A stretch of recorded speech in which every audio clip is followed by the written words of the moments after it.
We are two best friends talking about life inside and outside of the gym as women, daughters, sisters, aunties, coaches, and friends. We will tackle topics ranging from the nervous system, divorce, body image, and dating in your 40s. We also like to nerd out on the inner workings of the heart, mind, and body. All content, opinions, and ideas are taken from our 47 years of combined coaching experience and is not medical advice. We don't apologize for being strong or believing we can change the world. We don't take ourselves too seriously around here, and we invite you to do the same.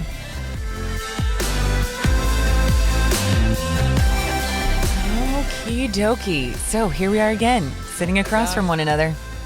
Having another podcast. Still changing the world, one hard conversation at a time. Yeah. Yep. Although that last podcast, that was not a hard conversation. That was fun. That was very fun. It was, and most of the time, we've got a little bit of that mixed into all of them, right? There's some. But if you haven't watched it or listened to it, it's about online dating. Yeah. This one is not about online We are dating. not going to talk about online dating. Although I feel like maybe we should do a part 2. Yeah, I do too. I feel like there's a lot of other things that we could talk about. Yes, I do too. Well, welcome back to the Dear Life I'm In podcast. Yes. I am Chantal Dayton. And I am Lou Crenshaw. Yes, we are best friends, business partners. In this season of life, we are also roommates. Yes. We've said in this season of life for really. I know. And if you're wondering why, go back and watch the online dating podcast. It's called Change Your Filters. Yes. So what are we going to talk about today? Today, we're going to talk about, I feel like, one of the coolest things that we do. Yeah. We do a lot of really cool things. And we run workshops. We have an all-women's gym here in Southern Oregon. Inside of this gym, we have weekend workshops. We have week-long workshops. We have 5-day workshops. And Self-defense. yeah, we do menstrual self-defense cycle. stuff. Yeah. Kids stuff. We've got some teens, young girls, teens. Yeah. And so we didn't just arrive here in this beautiful space with all of the machines and with a line out the door with women ready to sign up for a gym membership. This was never a part of the plan. No, because I'm pretty sure at the beginning of the plan was that we will never have our own gym. Never. I remember I do not want to lay another warehouse space with 4 foot by 6 foot 3/4 of an inch thick rubber mats. Stall mats. That for those of you that know, fingers they weigh like over 100 pounds a piece. Oh my gosh. And you just got to drag them and then you got to try to cut them to make them fit. I mean, I never wanted to do that ever again. Yeah. And I didn't even know what that was like, because when I joined forces with you, I was like a barefoot skinny hippie running around in my PJs all day on a hardwood floor teaching karate. So this wasn't anything. Did you just call yourself a hippie? Yeah, just because sometimes like karate people are kind of considered I would definitely hippies. say you were as far from a hippie as I'm more hippie than you are. They just kind of get the new agey, Gotcha. like yin and yang. Gotcha. And that kind of gotcha. stuff. That I'm not talking about like recycling or You wore deodorant and yes. You took showers. Most definitely. But I was barefoot all the time, almost all day long. So when you talk about that you never wanted to mat a floor again in a warehouse with these, I did not have a clue as to what you even were like equating that to. And it's like, it's awful. It's like carrying or dragging, I can only assume, dragging around. How many mats are in this gym? I don't even know how many. A lot. Like 50, 60 dead bodies. I think there was like 74 or something like that. Yeah. That Yeah. you can't hold under the arms. You just have to literally pinch the end Under the arms of the mat. dead body You have a is what dead you're talking- body. Yeah, you can like lift under. They have armpits. These mats do not have armpits. No, they So you don't. just kind of have to grab the end and pinch and pull. But then I think it was you or me or someone else had this brilliant idea. We had this huge like 2x4 board and we laid the mat. Was that you? That was me. Of course it was you. You're so innovative. My brain does not work like that. Sometimes I'll do something and I'm thinking, okay, I'm going to channel Chantel's ingenuity. And sometimes it works and sometimes it doesn't. But then we just laid the stall mat over the piece of wood and then drug the wood and then the mat wasn't on the floor. No. And I'm thinking, this is the 8th building. 8. Yeah. 8 buildings that I have laid floors, that I have laid down mats 8 on gyms. thousands. Lou Crenshaw, 8 gyms. 8. WTF. That's I a know. lot of gyms, sis. I know. Well, I don't know. I think sometimes you don't think things are going to grow and then they grow faster than you know what to do with them. And then you're, Can I just say, like, I remember you saying this to me. And we've been in business together for it's going on 8 years now. yeah.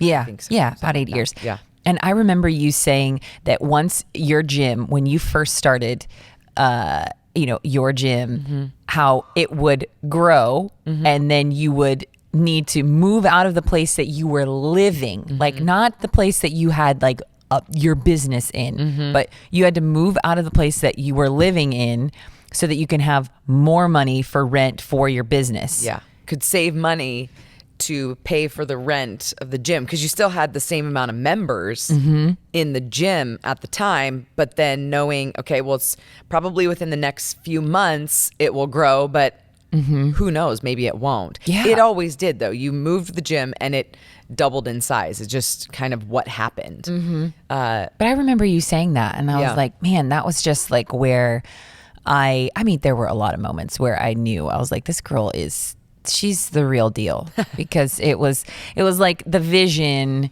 wasn't about comfort, it wasn't about how great and cushy and like you could make your life. It was just like, no, I can make this sacrifice, and not in this like self-deprecating, however, way where it's like, oh, like, look what I'm doing, where it wasn't that. It was like, no, this is actually just what needs to be done in order for this baby to grow. Yeah. And so, but I remember you telling me that, and I was like, dude, she's rad. Like, Oh, just thanks. the amount of sacrifice that you have made to get to where you were in the CrossFit world, and now even the things like of sacrifice and risk for the bigger dream that that I've learned from you, and that is sometimes leaving the things that you absolutely loved and what you knew behind. Yeah. So not because those things failed or because they weren't going your way, but just something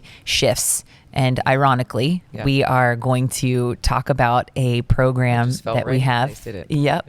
But I Called think, Shift. I'd like to say something about that because I do think that it is really important to know that obviously we're about to talk about it, but for me, I loved running a gym, but it was always more about the amazing things that you saw happening in the lives of people that made those sacrifices totally worth it, right? It wasn't about the bigger deadlift. It wasn't about the weight loss. It wasn't about the smaller pant size. For me, those were byproducts and they were great, but it was really watching, women gain more confidence or men realize that they are really talented at something and then taking the risk in their life, or watching marriages that were falling apart be restored, and kids watching their parents exercise and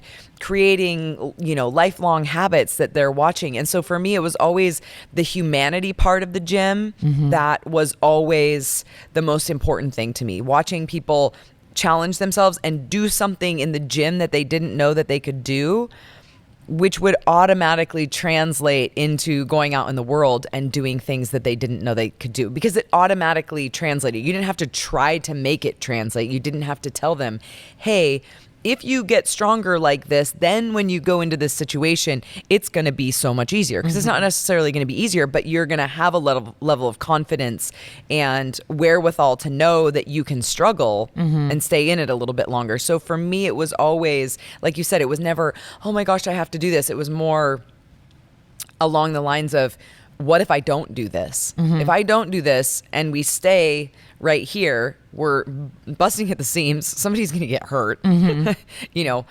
And okay, so what if we get a little bigger? What if we move into another gym? And how can we do that? And that was before you and I had We met weren't even each other. friends. Yeah, I had already sold my CrossFit gym when you and I became friends. Yeah. And so then when you look at even when you were coaching me in CrossFit, because there was a season where you came back to the gym that you sold, and then I was a member there and you coached some classes, and there was definitely that level of depth to your coaching that wasn't normal, you know, and it challenged, like you said, it wasn't like just doing it or not doing it. It didn't come down to that. It was like, well, no, you can do it. Why are you not doing it? You know, and it was like, well, I actually don't believe that I can. Well, okay, well, what does that stem from, right? And so there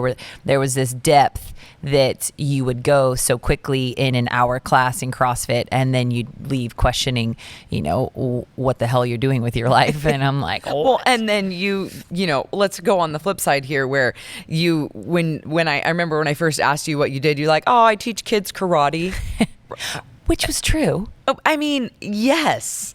But then I took some of your classes and I didn't know the power of punching and kicking and that sort of expression and what that did inside of a human, or watching, you know, somebody go through a kata and the things that you were teaching about integrity. And, you know, every month you'd have that topic that you were talking about and then teaching. And so, you know, I wasn't the only one just like doing some cute fitness things, you know, which then led us to obviously starting Camp 17 and, you know, doing some cool stuff. But then I remember there was a day where you just said to me, we had one of our Camp 17 classes, and which was a 8-week program that we ran. We were renting space over at the gym next door, and I remember you said to me, it was the night, because we had a night group and we had a morning group, and the night group was going to go first, and then the next morning we were going to have the other group. And I remember you saying, will you just let me run? Because usually we sort of had a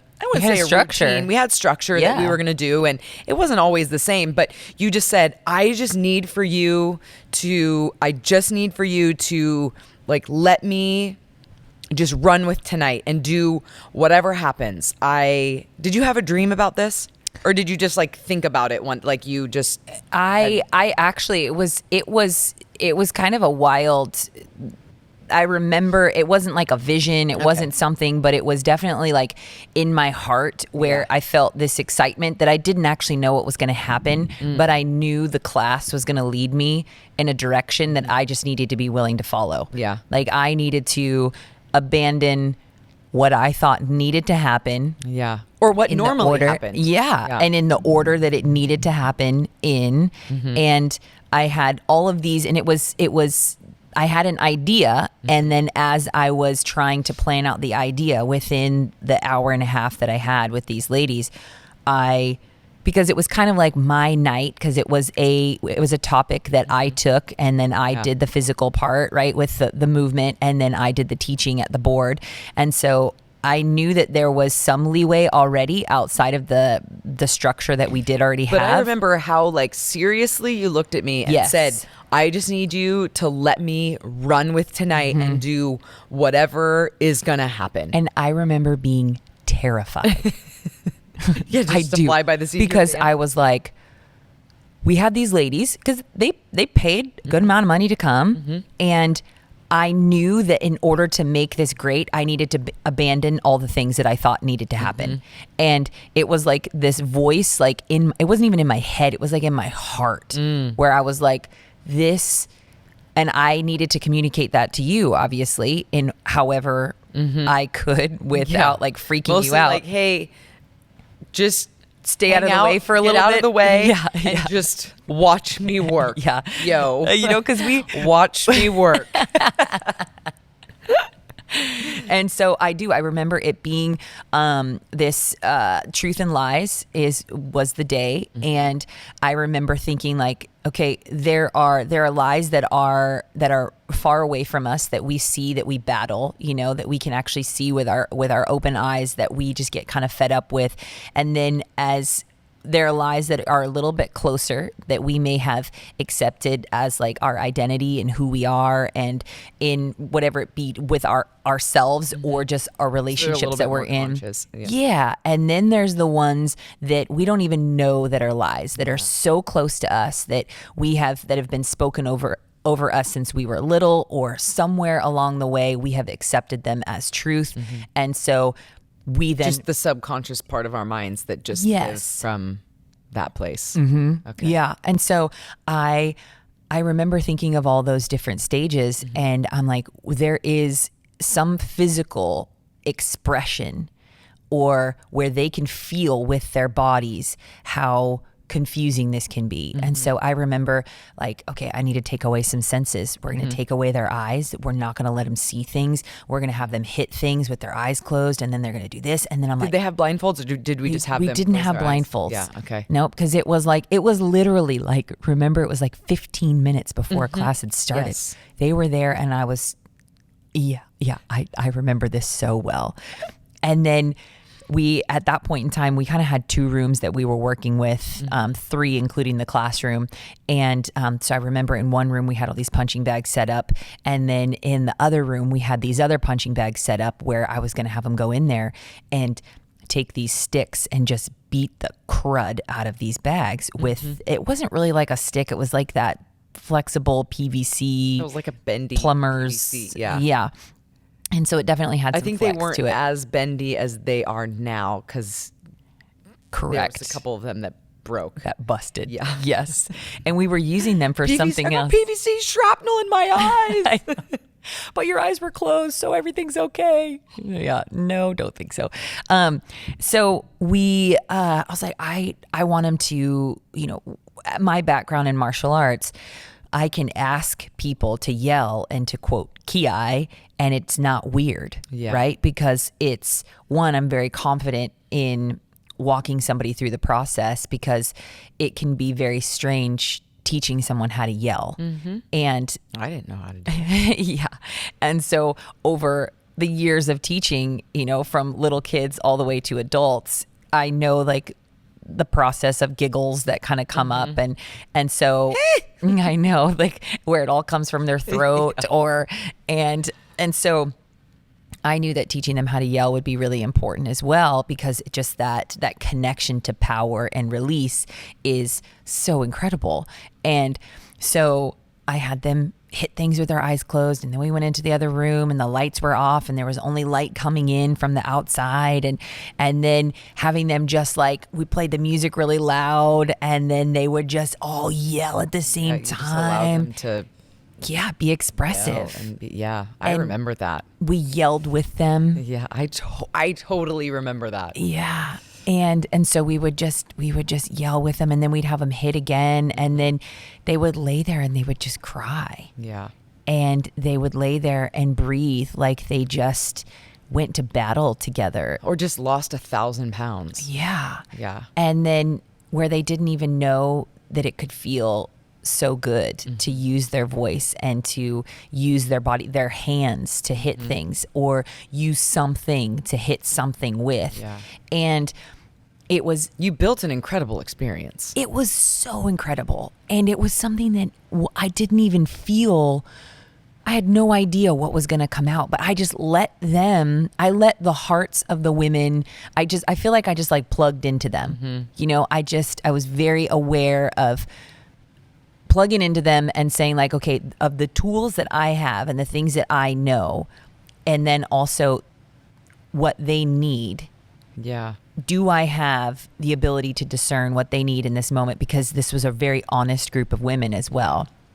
And they But were sometimes willing. you just know that there's chances, and when there's like an idea of something that you should do, and then there's something when there's a fire in your belly that you can't not do this, and you were willing to risk looking crazy for everybody to be no, we're not going to do this.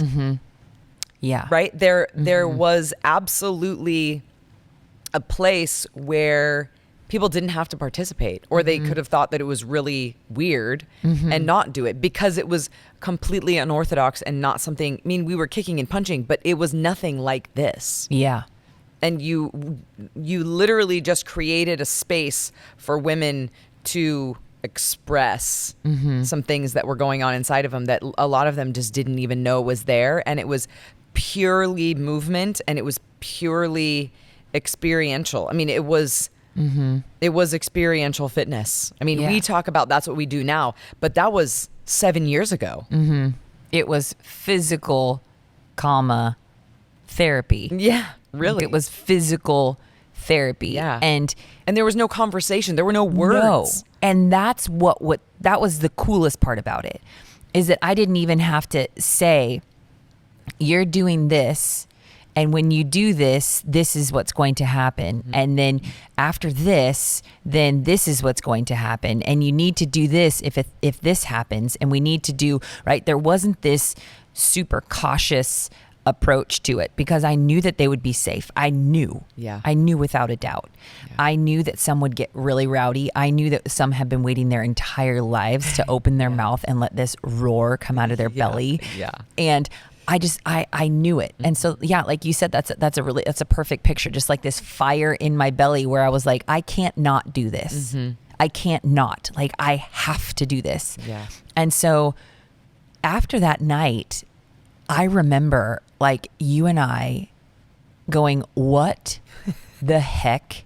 Because them laying on the floor, we're standing there and I'm looking at you and you're looking at me, and we're like, okay, can we recreate this? Is this just something for these women? Was it just for this class? And we both were like, absolutely not. Yeah. We got to do it in the morning. We have to do it in the morning. We did it in the morning. And then after we did it in the morning, we were like, we need to do a full day of this. In the morning.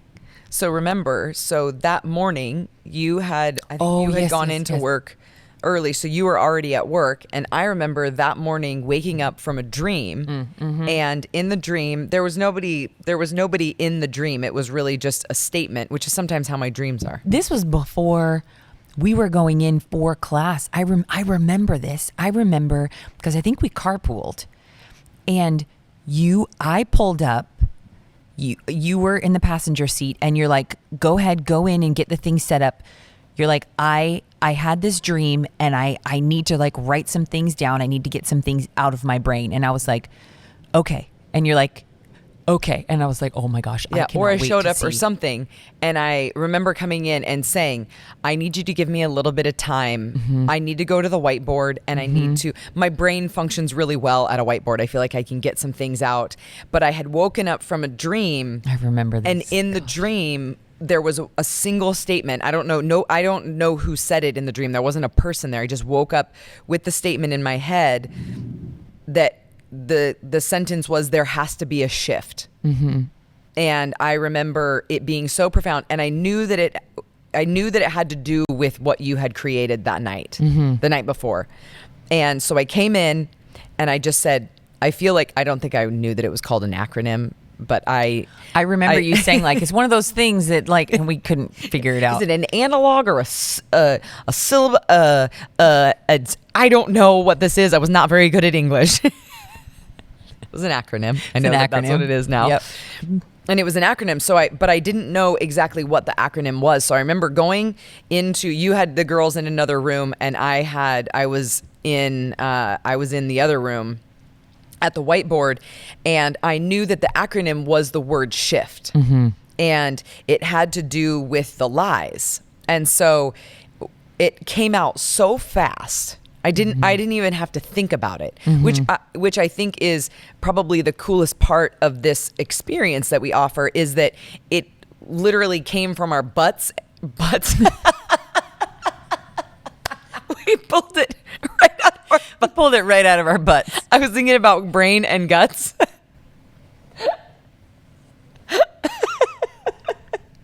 You should come to Shift. We pulled it out of our butts. We pulled it out of our butts. We know exactly what we're doing. Oh my gosh, I was thinking about brain and guts, and it just came out butts. Came out butts. Classic. Oh my gosh, okay, come back. I know, when you said that, I'm like, should I go along with that? Or should I be like, that doesn't sound great. We definitely should not edit that out, though. No, That of was course great. not. So it came out of your guts like, and your heart of knowing, and then it came out of a dream. And the acronym was basically, when we look at the lies, it's really important for us. We have to stop denying them, right? We have to give attention to the way that we're living. Yes.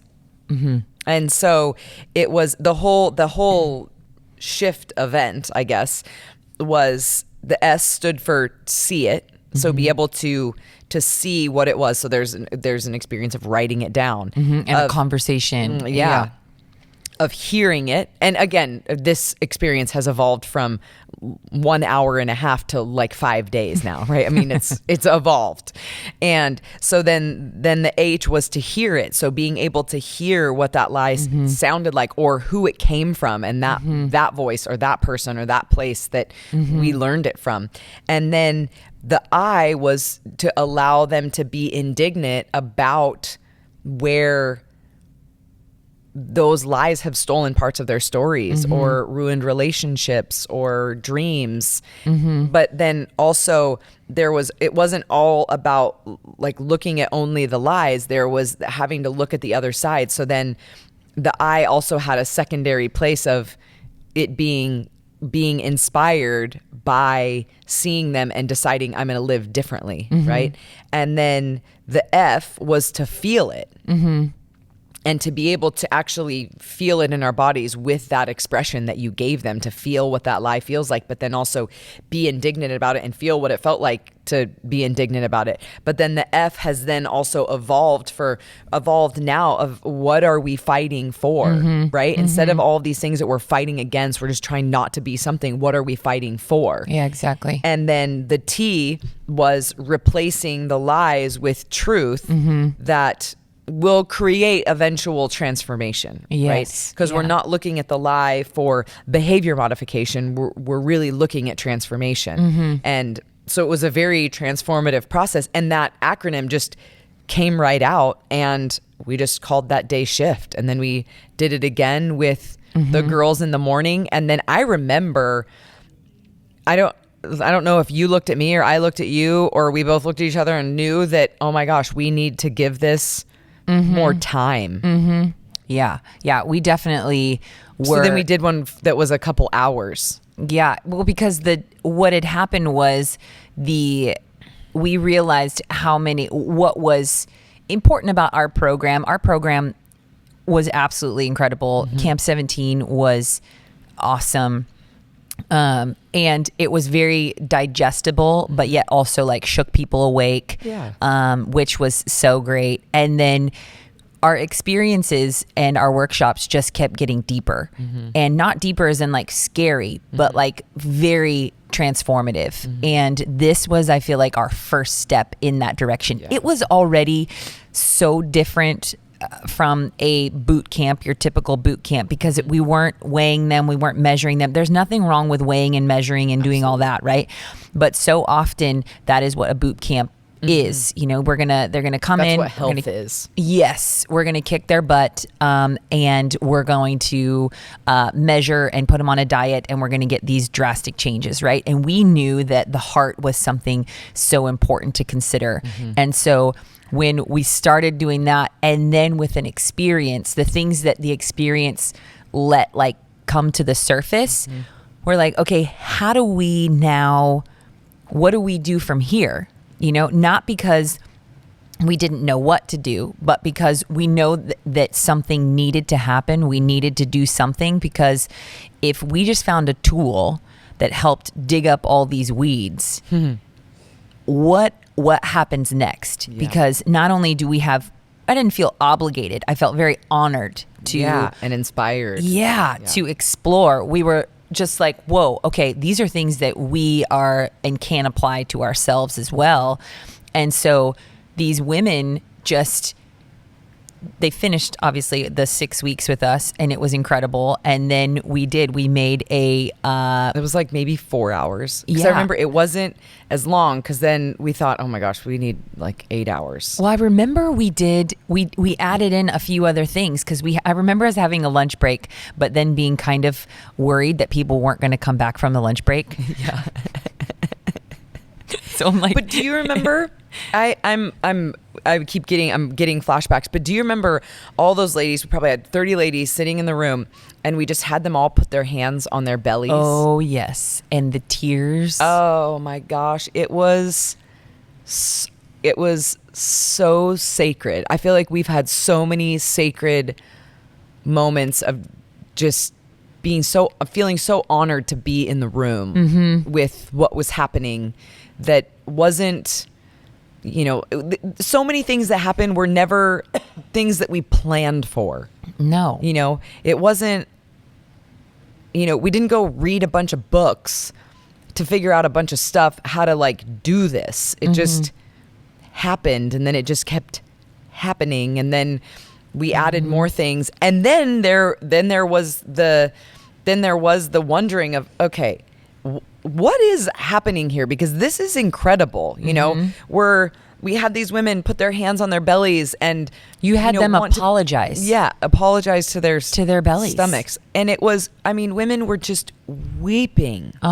Weeping and weeping and weeping Yeah. and weeping, and nobody was talking out loud. Nobody was sharing anything. Nobody was like telling a story. It was all just them with themselves, and it was so precious and so healing for so many of them. And then I remembered we brought them in and we just laid them on the floor, and this was like really early days of anything with breath, and we were just like, well, let's just have them work on breathing. I don't even know that I don't even know like that it was nasal breathing. I think it was just like, let's work on It was breathing and making a sound. Yeah, So I allowing had them breathe together. yeah. And then it was a sigh or a something. sigh, and then one person sighed, and then everybody broke out in this hysterical laughter. Do you Yeah, remember that? yes. And like belly laughs, Yeah. like from like, I remember Yeah. how deep the laughs were. Yeah.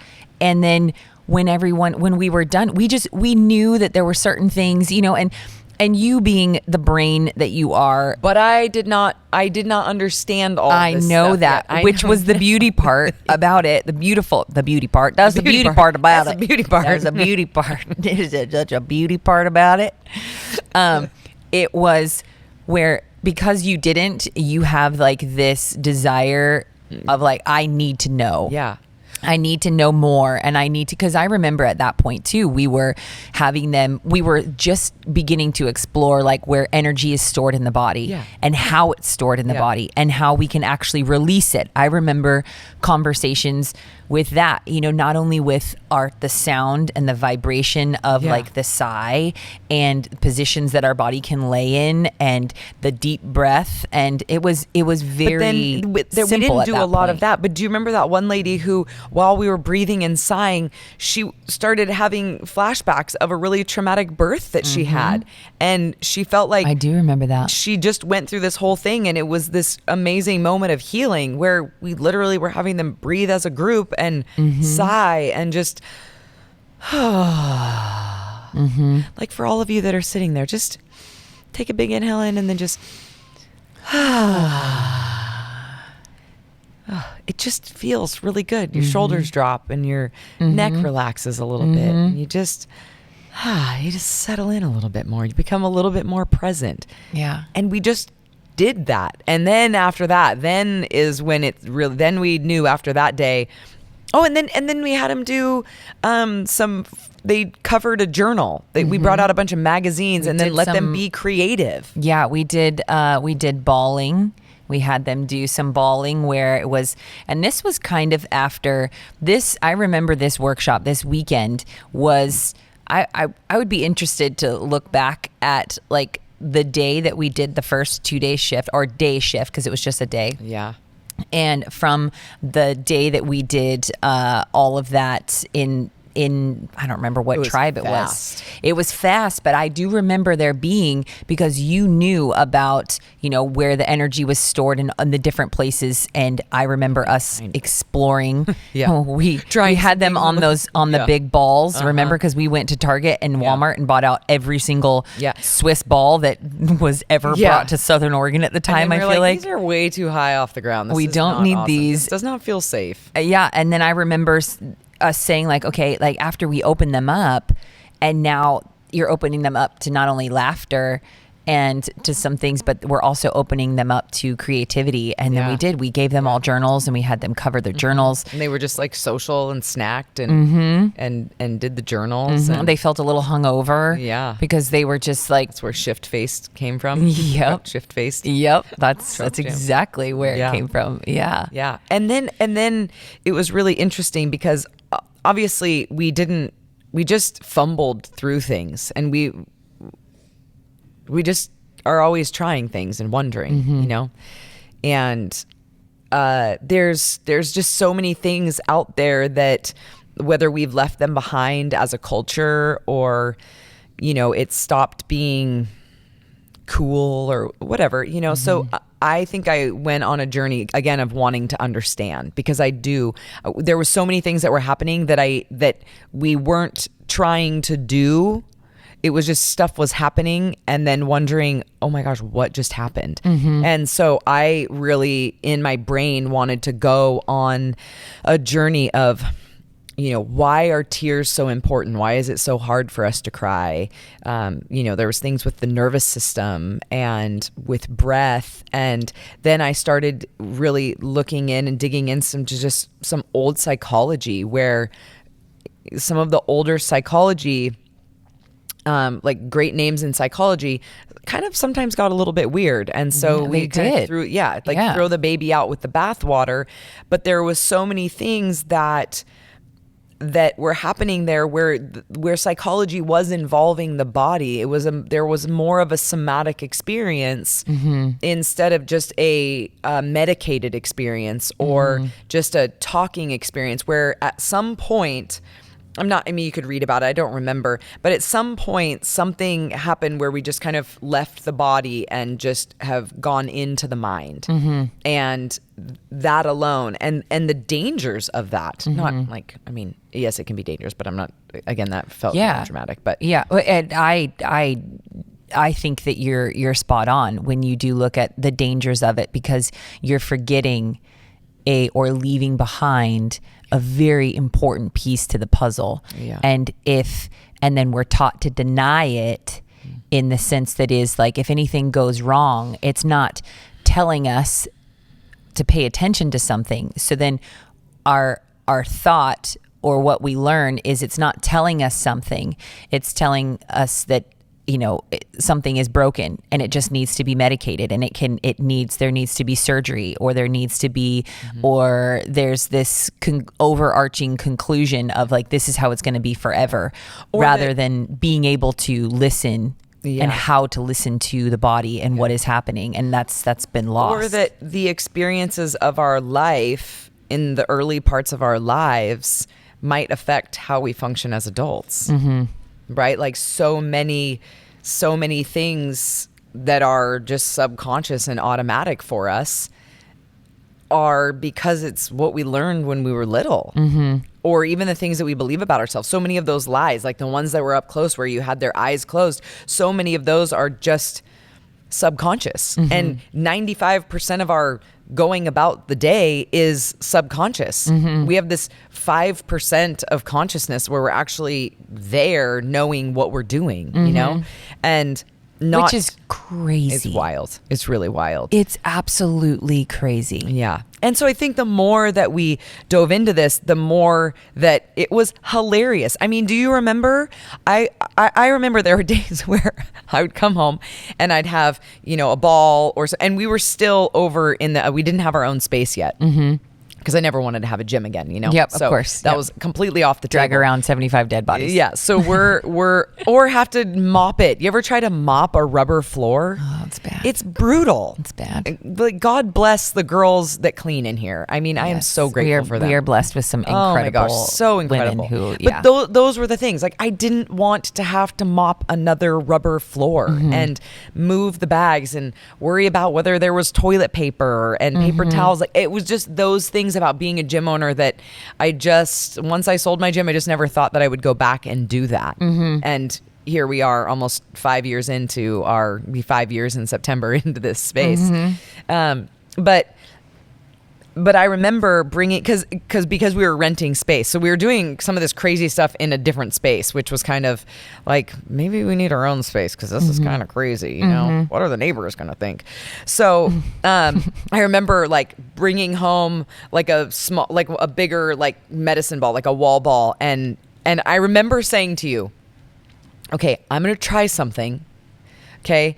And I'm going to try some breathing things and I'm going to try this thing and just don't laugh. Okay. And then I might get up and like shake my body and move. And I just need you to just let me do it. And I feel like it's going to be really weird because I knew that it felt weird, but it was some old somatic therapies I was doing them differently because on a grand scale and what was happening, it just wouldn't have worked, so it was just more these what ifs. Well, I remember like not wanting to just sit on the couch and watch you do it. I'm like, well, I'm going to do it too. Yeah. But I didn't know, I'm going to do it know too. If somebody like, wants to hop in and be like, I'm going to do something weird. I'm going to like lay back and I'm going to breathe. You just have to stop right there with me. I'm going to do something weird. And I'm like, I'm in. I'm in. Where do I sign up? Yeah. Yep. So I remember that. Yeah. Yep. And it was incredible, and we learned a lot of things, and just have learned and grown along the way, and have done so many more shifts since. I mean, I wish that we would have been able to count the amount of shifts and the amount of women who have gone through, and even some men, because we've had some co-ed shift experiences, which we learned that did not work. Yes. There needs to be a separation. It grew the more that we learned, you dove into the books and you did a lot of studying. We also found other people that were kind of along the same lines as far as like acknowledging the brilliance of, the old psychology, but yet also, like you said, like not throwing the baby out with the bathwater, like really saying like, no, there's actually really good things here that we still need to pay attention to now. And how can we do it? Not how can we do it inside the gym, but how can we, because it's honestly, it's brilliant when you think about that you and I both work with the body and we work with the body in different ways, right? And now being personal trainers and having a gym and running a program where we ask people to move their bodies, and we're bringing back into the picture what has been forgotten, and we're also not making it weird. Yeah. Right. And so because you have the ability with even just like your education, your CrossFit background, to bring a level of intensity that is appealing to the most fit of athletes, right? And what we're doing, it's not weird. No, it's not weird. It's not like, it doesn't feel weird and woo-wooey. It's like definitely very practical. Yeah. And I feel like it can, if you didn't have that knowledge or that awareness of the body, and, because you and I, being athletes, in our own field, like we know what it feels like when intensity comes into the picture and what happens in the mind. But then it's like, okay, what's still living in the body that's influencing the mind? Yeah. Right? What is still being harbored there that is influencing my mind when I go to do something hard or when things in life just get difficult? Yeah. And so I think that was one of the coolest things, because it wasn't like we were tricking people, but we weren't like listing all the things that we were trying to get at or to try to reveal. But we just knew that moving the body, breathing, and doing these things would help people heal. And giving a place for expression, for stress expression, for sadness expression, and allowing women to come in and basically unhouse all that had been housed for so long that they were carrying around. And Go ahead. I think it was really cool too, where I think there's been moments along the way where, you know, we're doing something, and we're definitely doing something that is really hard to explain, but also pretty unorthodox and a little bit against the grain, and, you know, not what you would do at a normal gym, right? And so I remember doing that, and, you know, people asking about what we did at Shift and kind of being like, well, I mean, you know, I might do some of this and some of this. But then I remember somebody gave me a book called The Body Keeps the Score. And this was years and years and years ago. And then one day I finally read it. And I probably read it. It probably took me a year from the time she gave it to me. We had already started Shift. She had given me the book then for me to read it. And I only didn't read it because it was really thick. The pages were like really thin. The lettering was really small, and it was really, it was very scientific. And big books, small lettering, lots of pages is pretty intimidating to me. Even though I love to learn, it's intimidating. It's not as intimidating as it used to be. And so then when I read The Body Keeps the Score, and I remember having you like, I'm like, hey, can you read that out loud when we're in the same spaces together? Yeah. Yeah. And then you ended up reading it out loud, and it was awesome. I mean, it took me probably 6 months to get through the book, because I'd read one page and then I'd be sobbing my eyes out and write 9 pages in my journal. And so it took me a really long time to get through it, but it made what we were already doing make sense. So it helped, you know, put more of a, not necessarily a stamp of approval, but what we're doing really matters, and it's really important. Yes. Right. But then we had all the crazy testimonials that started to happen from every shift that we did that were insane. Yeah. Wild things. And I remember when I don't recall how many shifts we did in the other gym, but I do know that them being a part of our 6 weeks, I remember there being 2 moments specifically when I was like, we need our own space, because in order to go where we want to go, or where this is going, not where we're like, oh yeah, we feel like this is where it's going to go, where it was going. I remember a lady hitting the bags, and this was a couple tribes after this first initial, shift implement. And I remember her hitting the bags, and I was like, come on. And she hit the ground, face down, put her hands around the back of her neck, and she started yelling. Like, stop, no. And I was like, oh my gosh, what are we doing? And it wasn't like we've gone too far, because I'm like, if this is here, and this is where we can get, we need to learn about what's happening in her right now. And we can't be doing this inside of another gym where people are just here to do CrossFit. And then here is this woman, over in the corner. And then the other moment I remember was when we were upstairs in the classroom, and we had done this really hard workout, and this gal starts talking about, this is awful to laugh at, but it's also very horrible and funny. I remember her talking about suicide, and she was contemplating suicide, not at that time, but at a period in her life. And we shared a wall with the gym, who had CrossFit classes going on the regular. And as this lady is sharing about this, there's 25 women in this very small space. I don't even know the dimensions of it. But she's also saying in this, she's sharing that, but she's also sharing that as she's going through Camp 17, for the first time in years, she actually wants to be alive. Yeah. which was the beautiful part. So she's sharing this with the room, and everybody's In crying. tears. Yes, and this is a Insert- different woman. Insert Yes, insert this. Music starts next door, and it is downstairs. Yeah. Yes, it is Let the Bodies Hit the Floor. Yeah. From, I don't even know Who sings that? who sings it, Like but it Rage was Against the Machine or something. It was like, Let the Bodies Hit the Floor. Let the Bodies. And I was like, you and I were looking at each other. Nobody in the room heard it. Nobody. They were all did. just so into this. And I'm looking at Lou, and I'm like, we need another space. Yeah. We need a space that is ours, that is safe, Yeah. that is, and it just brings me back to even the first part of the conversation that we've had, like, or that we had. At that point in time, we had just started business together. We had no money, and it was just like, it doesn't matter. yeah. This is what we need to do, and Yeah. we need to just move on faith that there is no doubt in my mind, or no doubt in yours, that this is where we were like created. We were created for this. This is why we are here on earth. Yeah. And so without question, we weren't even making enough money at that point in time to pay rent In this space. in this space. And yet we did it anyway. And we had no equipment. We had We had like we had some punching bags. What did we had? We had some punching bags and some, some like ropes some really thin ropes. and some hand targets for stuff.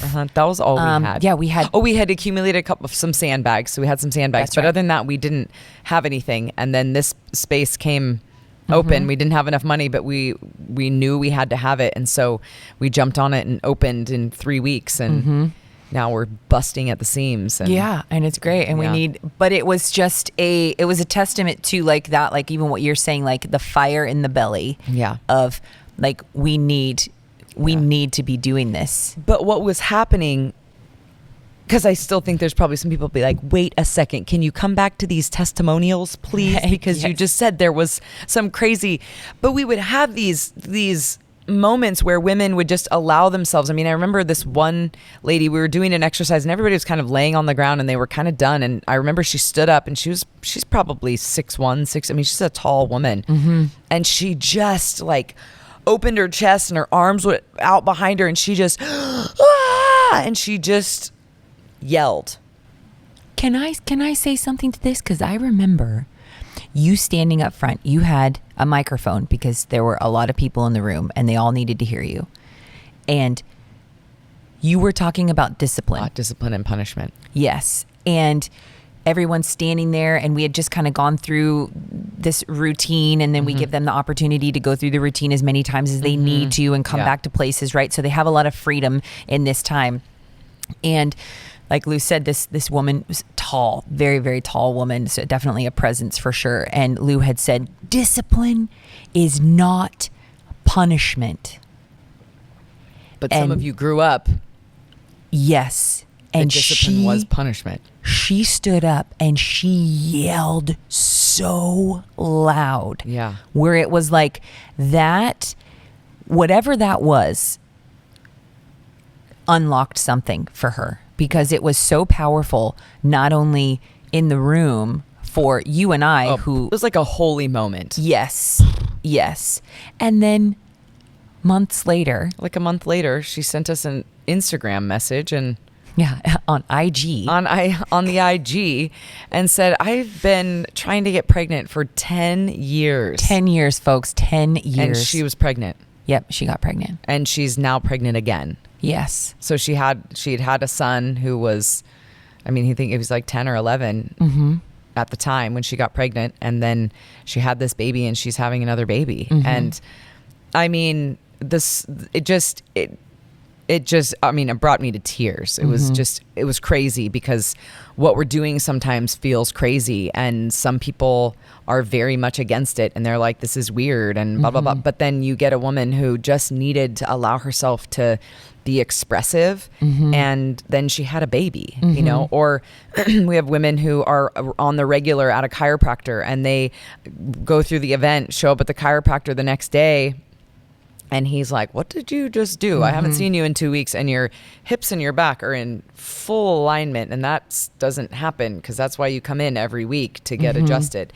And so now she knows when things start shifting in her hips, she knows that there's something going on in her heart, you know, or women with chronic pain, a lot of women with insomnia, a lot of women on sleep. The amount of stories of women on sleep aids, or just women who can't sleep, who come and do shift, who then just are sleeping like they've never slept before, but then knowing that, oh my gosh, my sleep's disrupted again, there's probably something going on in my heart. And so then being able to find those spaces and get connected enough to their bodies to know what's going on inside of them, that's creating these physiological effects in their daily life, whether it be food digestion or physical pain or infertility or, you know, insomnia, etc. Can you maybe like geek out on that a little bit?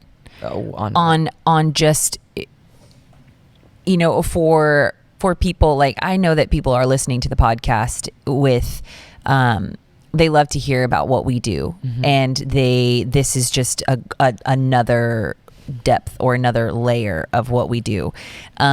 In the sense that is like, okay, yes, you have them hit stuff. Yes, you have them yell. But even then, like during the workshop, you talk about things like you talk about like you talk about breath and then what it does on a cellular level. You talk about the vagus nerve and breathing and in certain ways, but then also how to stimulate the nerve, and when the nerve is stimulated, what that does to our bowels, what that does to our sex drive, what that does to a lot of other things. Can you, and I'm not thinking of anything specific, but I know people love great testimonies, but I would love for people when they even leave or finish listening to this podcast, that they just know something about the body that they didn't know before, right? Or they were like, whoa, like even just you talking about, okay, so how does somebody taking your workshop and, you know, yelling or hitting something, how does that make their back pain go away? What was happening before that? I don't know. Right. Doesn't make sense, but it happens. I wish that there were answers, you know, I really do. If you do, if you want to go back to episode 16, I take a deep dive into the vagus nerve. But I think one of the things, I know one of the things that I am most passionate about is helping people understand how incredible their body is and how incredible their physiology is, and how you cannot separate emotional and mental health from physical health. You cannot separate physical health from mental and emotional health. You cannot separate emotional health from mental and physical health. There really is no getting around it, but we've lived in such a dichotomized space of like head and body, you know?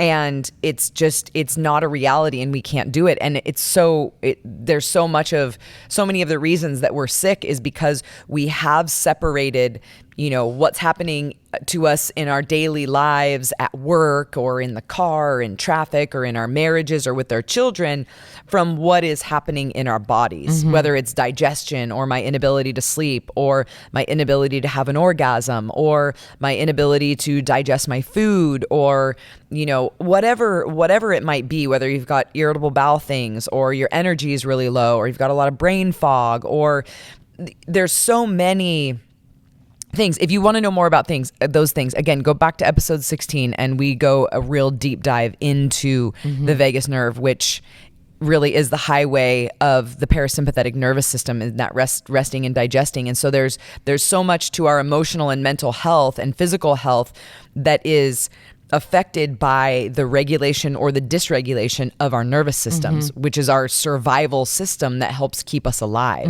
and helps us decipher between threat and non-threat. But it can get really dysregulated. And then, you know, the ways that we were raised and the things that we learned subconsciously from our parents that we just watched them do or believe, we've, you know, taken on our parents' fear, or we've taken on, there's a really incredible book called It Didn't Start With You by Mark Wolin. And he goes into generationally how generational trauma can affect us if, you know, that generation or that part of the family maybe didn't talk about something. And so, you know, your as a woman, generations are in your womb, right? Generations start when you are an egg in your mom's womb.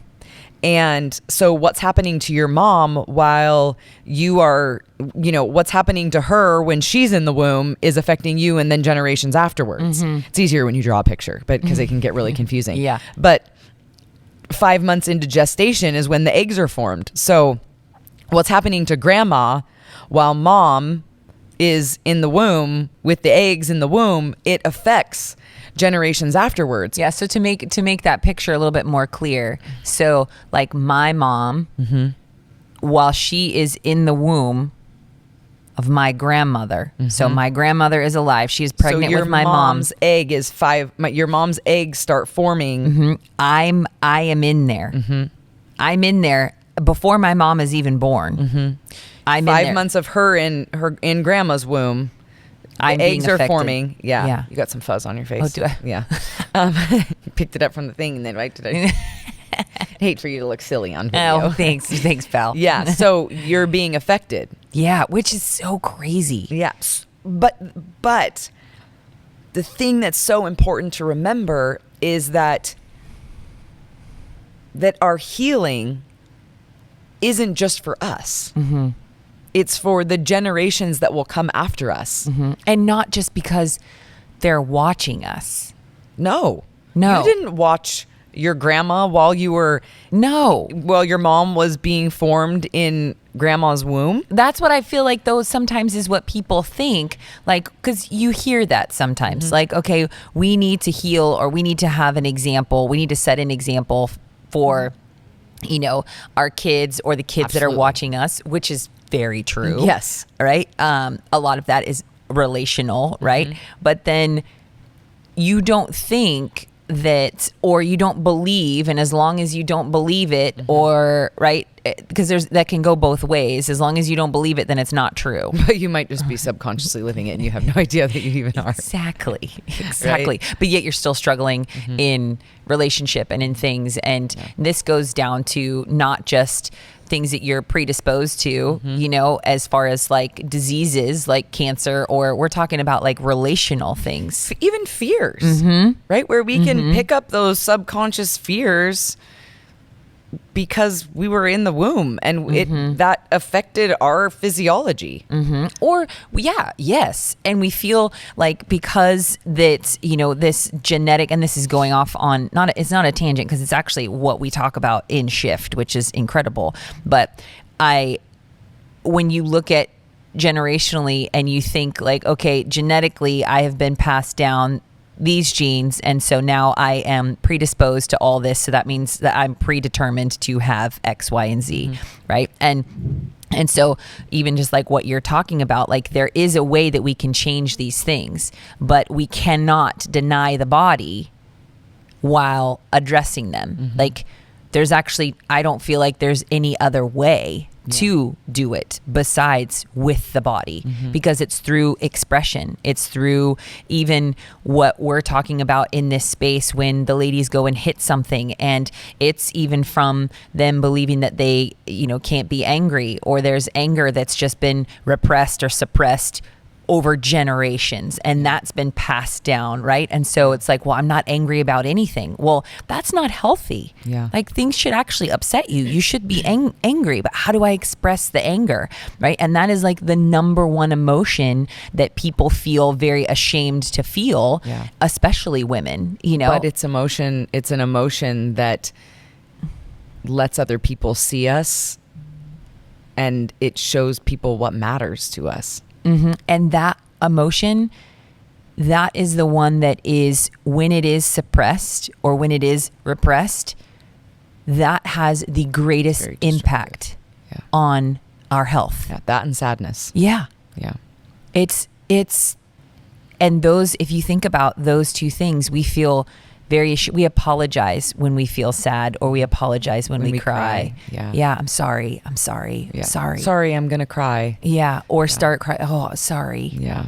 Where it's like, man, it's so, we don't necessarily have it backwards, It's but just hard to watch. it is. It is, because you know that when I'm angry, it affects people. When I'm sad, it also affects people. We're not talking about anger as raging. We're just talking about anger that is, yes, because rage and anger are two different things. But that anger being this makes me angry, and I'm still under control. I'm not out of control, but I'm expressing my passions and I'm expressing what matters to me. And when there's the difference between, like healthy anger and then like even violence, and that I think is, we should do another podcast on this. yes, is boundaries. Yeah. It's like anger, like healthy anger itself has boundaries. And so when it crosses the boundary, it can look like rage. Yeah. It can't look like rage. It becomes rage. Yeah. Or it becomes violent. Yeah. And that is where we feel like there's only the cliff to jump off of, when it's like, no, it's actually not a cliff. We're not jumping off. Yeah. We're not blacking out. We are just expressing ourselves in a way that, an honesty in the moment. yes, that calls people to attention. Yeah. But a lot of us, feeling things was foreign. And so we don't necessarily know how to express ourselves or even what we are feeling. But the more that we begin to get inside of our bodies and be aware of our bodies, of our feet on the ground, and what it feels like to activate our glutes at the gym, or being able to feel your breath or feel your heart rate or just feel your heart beating, those things will help us connect more with what is going on in our hearts. But when we live in our minds all the time, our minds talk us out of feeling. When our minds are really, part of the job of the mind is to give our heart a voice. But so often when we live in our minds, we shut down our heart, we shut down our bodies, and we live in our heads. And that's it's just a really hard place to live. There's a lot of inner critics in there. There's a lot of lies in there. There's a lot of things that just aren't true. There's a lot of everything needs to make sense, when sometimes things need to not make sense, and I just need to feel them, right? And so, I mean, there's a lot there. I think we've kind of like gone off in this like great tangent that maybe we need to. Yeah, because it is really our heart for that day is for women to feel that they leave feeling better understood by themselves. Yeah. And so not by themselves as if they're alone, Yeah. but they feel like they can understand themselves better. And because they do, and they learn to value emotion, they learn to value expression, but then also become aware of what they struggle with as far as expression and emotion.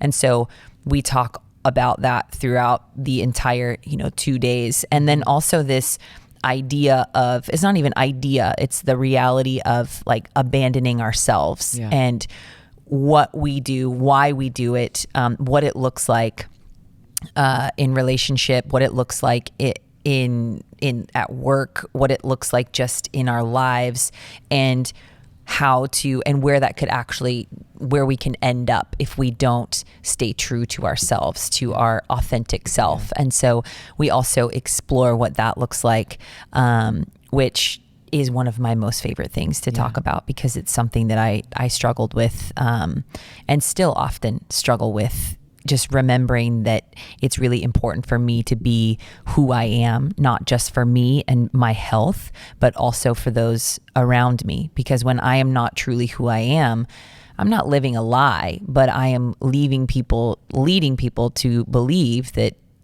I'm not who I say I am.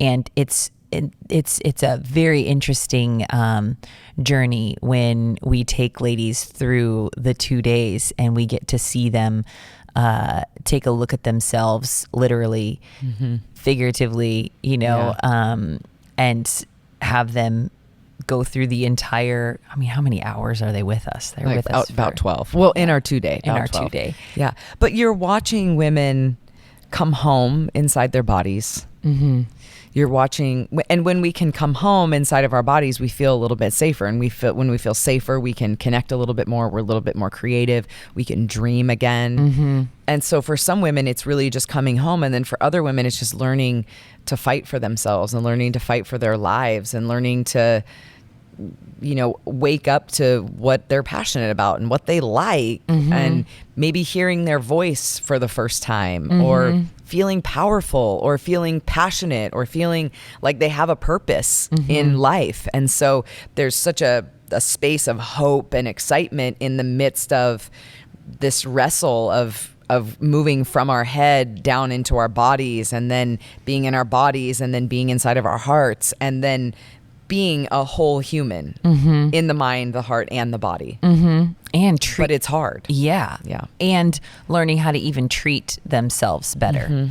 And even the process of acknowledging this frustration that we have as women with our bodies, whether it be the way it looks or what it has given us or what it doesn't give us. So whether we're able to bear children, or we've had miscarriages, or we, it doesn't look the way that it looked once because I've had children, or because I have neglected my health and wellness. And so I am overweight, or because I was an athlete in school and I injured my knee and now it's labeled my bad knee or my stupid knee, or because that happened, now everything else with your body, you just decide not to take care of it because it can't perform at the level that you wanted it to, or disowning parts of who you are and what you look like because you don't find them attractive or beautiful, or that you look at other people and you wish that your legs were their legs, or excuse me, their legs were your legs,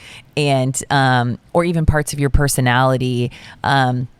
So reconnecting women to the body that they have, and not the reality of the body that they have. Exactly. And learning how to meet themselves in a place that looks like it's compassionate, and it's not, okay, I'm just like stuck with this thing, so I better, treat it well, or acknowledging the times in their life when they starved themselves, so they looked a certain way, or so providing this space where they can be honest and then come back to themselves and start speaking to themselves like they are a friend.